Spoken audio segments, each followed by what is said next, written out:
나는 전능하신 아버지 하나님 천지의 창조주를 믿습니다. 나는 그의 유일하신 아들 우리 주 예수 그리스도를 믿습니다. 그는 성령으로 잉태되어 동정녀 마리아에게서 나시고 본디오 빌라도에게 고난을 받아 십자가에 못 박혀 죽으시고 장사된 지 사흘 만에 죽은 자 가운데서 다시 살아나셨으며 하늘에 오르시어 전능하신 아버지 하나님 우편에 앉아 계시다가 거기로부터 살아있는 자와 죽은 자를 심판하러 오십니다. 나는 성령을 믿으며 거룩한 공교회와 성도의 교제와 죄를 용서받는 것과 몸의 부활과 영생을 믿습니다. 아멘. 2021년 11월 19일 오늘의 여는 말씀 본문은 데살로니가전서 4장 13절에서 18절까지입니다. 제 성경으로는 신약 331쪽입니다. 데살로니가전서 4장 13절에서 18절까지의 말씀을 다 같이 합독하시겠습니다. 형제들아, 자는 자들에 관하여는 너희가 알지 못함을 우리가 원하지 아니하노니 이는 소망 없는 다른 이와 같이 슬퍼하지 않게 하려 함이라. 우리가 예수께서 죽으셨다가 다시 살아나심을 믿을진대 이와 같이 예수 안에서 자는 자들도 하나님이 그와 함께 데리고 오시리라. 우리가 주의 말씀으로 너희에게 이것을 말하노니 주께서 강림하실 때까지 우리 살아남아 있는 자도 자는 자보다 결코 앞서지 못하리라. 주께서 호령과 천사장의 소리와 하나님의 나팔 소리로 친히 하늘로부터 강림하시리니 그리스도 안에서 죽은 자들이 먼저 일어나고 그 후에 우리 살아남은 자들도 그들과 함께 구름 속으로 끌어올려 공중에서 주를 영접하게 하시리니 그리하여 우리가 항상 주와 함께 있으리라. 그러므로 이러한 말로 서로 위로하라. 아멘. 오늘을 여는 말씀으로 함께하는 에바다 성도님들을 주님의 이름으로 환영합니다. 바울은 데살로니가 교인들과 함께 있을 때 예수님의 죽으심과 부활 그리고 승천하심에 대해 알려주었습니다. 그리고 그 예수님께서는 언젠가 다시 오실 것이라는 것도 알려주었습니다. 그들은 언제 그 일이 일어나게 될까 궁금했습니다. 왜냐하면 바울이 떠난 뒤 데살로니가 교인 중 몇몇이 죽음을 맞았고 다른 사람들은 그들이 어디에 있으며 그들에게 어떤 일이 일어날 것인지에 대해 무엇을 믿어야 할 것인지에 대해 말씀은 듣긴 들었으나 확신하지 못하고 있었기 때문입니다. 먼저 죽은 이들, 그리스도의 재림을 보지 못하는 이들은 다시 오시는 예수님을 보지 못한 것 때문에 혹시 하나님의 나라에 들어갈 수 없는 건 아닐까 두려워하기도 했습니다. 그들은 자신이 사랑하는 가족과 사람들이 그리스도와 함께 할 수 없다는 불안과 두려움으로 소망을 갖지 못한 채 있었습니다. 사람들의 죽음을 슬퍼하기만 하고 있었습니다. 바울은 부활과 새로운 세상에 대한 이해가 부족했던 데살로니가 성도들에게 오늘 본문을 통해 소망을 설명하고 있습니다.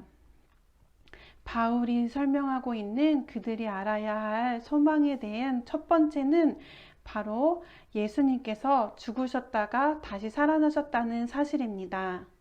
14절 말씀입니다. 우리가 예수께서 죽으셨다가 다시 살아나심을 믿을진대 이와 같이 예수 안에서 자는 자들도 하나님이 그와 함께 데리고 오시리라. 예수님께서 죽으셨다가 다시 살아나셨기 때문에 먼저 죽은 성도들도 예수님처럼 다시 살아날 수 있을 것이라고 말합니다. 예수님을 믿다가 그분과 연합된 우리 모든 그리스도인들은 그리스도께서 다시 살아나심과 같이 죽었다가 다시 살아날 것입니다. 그리고 그들은 예수님과 함께 하나님께서 데려오실 것입니다. 정확히 먼저 죽은 성도들이 지금 어떤 상태에 있는지 바울이 알려줄 수는 없지만 중요한 것은 예수님께서 나타나실 때 그들도 다시 살아나고 나타날 것이라는 것과 이 때문에 그들이 현재 하나님의 보호하심과 보살핌 가운데 있다는 것을 알려주고자 했습니다. 바울은 두 번째로 먼저 죽은 성도들에 대해 잠들어 있는 사람들로 묘사하고 있습니다. 그들은 왜 잠든 사람들로 비유해 설명했을까요? 14절 말씀 다시 읽겠습니다. 우리가 예수께서 죽으셨다가 다시 살아나심을 믿을진대 이와 같이 예수 안에서 자는 자들도 하나님이 그와 함께 데리고 오시리라. 바울은 그들이 예수님을 믿고 영생을 가졌기 때문에 육신이 비록 죽었어도 소멸하는 것이 아니라 잠시 잠들었다가 깨어나듯이 잠자고 있는 것뿐이라고 말하고 있습니다. 그들은 새로운 몸을 입고 다시 살게 될 것입니다. 이것을 보증하는 것이 바로 예수님의 부활입니다. 이어서 바울은 데살로니가 성도들에게 예수님의 재림 때 일어날 일들에 대해 알려줍니다. 16절과 17절 말씀입니다. 주께서 호령과 천사장의 소리와 하나님의 나팔 소리로 친히 하늘로부터 강림하시리니 그리스도 안에서 죽은 자들이 먼저 일어나고 그 후에 우리 살아남은 자들도 그들과 함께 구름 속으로 끌어올려 공중에서 주를 영접하게 하시리니 그리하여 우리가 항상 주와 함께 있으리라. 호령과 천사장의 소리, 하나님의 나팔 소리가 울릴 때 예수님이 하늘로부터 강림하십니다. 예수님께서는 인자가 오는 것을 보게 될 것이라는 말씀을 마태복음 24장에서 이렇게 말씀하셨는데요. 31절입니다. 그가 큰 나팔 소리와 함께 천사들을 보내리니 그들이 그의 택하신 자들을 하늘 이 끝에서 저 끝까지 사방에서 모으리라. 큰 축제나 큰 사건을 알릴 때 불리는 나팔, 경고나 전쟁 신호로도 사용되기도 했는데 새 하늘을 알리는 이 커다란 나팔 소리가 울릴 때 먼저 예수님께서는 천사들을 통해 온 세상 모든 곳에서 이 끝에서 저 끝까지 모든 하나님이 택하신 사람들을 모으실 것입니다.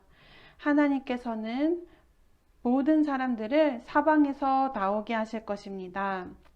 그리고 이어서 그리스도 안에서 먼저 죽은 자들이 예수님처럼 새로운 몸으로 부활하고 이어 살아있는 자들도 새로운 몸으로 변화되어 주님을 영접하게 됩니다. 바울은 고린도전서 15장 51, 52절에서 이렇게 말하고 있습니다. 보라, 내가 너희에게 비밀을 말하노니 우리가 다 잠잘 것이 아니요 마지막 나팔의 순식간에 호련히 다 변화하리니 나팔 소리가 나매 죽은 자들이 썩지 아니할 것으로 다시 살고. 바울은 예수님께서 다시 오시는 날 그 순간에 대해 문자 그대로의 해석보다 이미 죽은 자들이나 아직 살아있는 이들이 똑같이 새로운 몸을 받고 새로운 창조 세계에서 기쁨 가운데 하나님을 섬기게 된다는 것을 중요하게 생각하며 말했습니다. 지금 살아서 다시 오실 예수님을 맞이하게 될 사람이든 주 안에서 먼저 죽은 사람이든 모두가 영원한 생명을 얻게 될 것임을 말하고 있습니다. 그렇기 때문에 모두가 새로운 세상을 맞이할 것이기 때문에 소망을 가지라고 바울은 말합니다. 18절 말씀입니다. 그러므로 이러한 말로 서로 위로하라. 영원히 살아계신 하나님 앞에서 이전에 죽어있는 사람도 지금 살아있는 사람도 모두가 살아있는 사람이 될 것입니다. 이렇듯 재림은 죽은 자나 산 자 모두에게 소망의 날이 됩니다. 죽음은 우리에게 참 힘들고 어려운 일입니다. 하지만 그리스도인들이 죽음을 대할 때 비탄에 빠지고 슬픔에 잠겨 있을 것만이 아니라 바울의 말처럼 바울 사도의 말을 빌어 이러한 말로 위로해야 할 것입니다. 우리가 예수께서 죽으셨다가 다시 살아나심을 믿을진대 이와 같이 예수 안에서 자는 자들도 하나님이 그와 함께 데리고 오시리라. 따라서 주님의 다시 오심은 우리 모두에게 소망의 날이 될 것입니다. 우리가 사나 죽으나 항상 주와 함께 있다는 사실을 기억하게 되기를 바랍니다. 이 사실을 기억하며 모두에게 위로의 말을 전하고 오늘 우리에게 죽음을 뛰어넘는 그리스도의 부활하심과 우리를 다시 살리시는 그 사랑이 영원히 함께함을 믿고 소망으로 살게 되기를 바랍니다. 오늘 들은 말씀을 기억하며 함께 기도하시겠습니다. 고단한 우리 삶에서 가장 큰 위로와 소망은 바로 부활하신 주님과 함께 우리가 영원히 산다는 소망입니다. 살아계시며 영원히 우리와 함께 계신 부활의 주님을 오늘도 바라보게 하시며 소망 가운데 살게 하옵소서. 영광 중에 다시 오실 주님께서 우리를 부르실 때까지 우리가 믿음 안에서 승리하며 살게 하소서라고 기도하신 후 오늘 생일을 맞이하신 신미숙 전도사님과 천민우 학생을 위해서도 함께 기도하시겠습니다. 하나님 사랑 안에 생일을 맞이하게 하신 하나님께 감사드리며 찬양과 감사가 끊이지 않는 전도사님의 삶과 민우의 삶으로 인도해 달라고 기도하신 후 가정과 교회와 나라와 세계를 위해서도 기도하시고 주기도문으로 모든 순서를 마치겠습니다.